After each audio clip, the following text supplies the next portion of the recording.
একটা জঙ্গলে একবার আগুন লেগেছে, তো সবাই ভয় পালাচ্ছে। পালাতে পালাতে একটা সিংহ দেখলো একটা ছোট্ট পাখি, সে তার সেই ছোট্ট ঠোঁটে জল নিয়ে একটা নদী থেকে জল তুলছে এবং আগুন নেভানোর চেষ্টা করছে, আবার জল তুলছে এবং আগুন নেভানোর চেষ্টা করছে।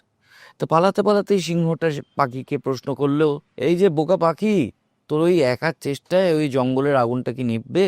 তখন পাখিটা বলল, জানি নিভবে না, তবে ইতিহাস যেদিন লেখা হবে আমার নাম আগুন নেভানোর খাতায় লেখা থাকবে, পালানোর খাতায় নয়।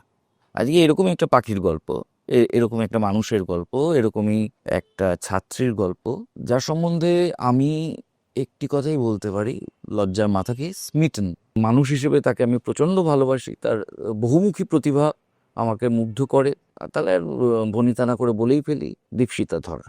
নমস্কার, আমি দীপশিতা। আমি আসছি সহজ কথায়।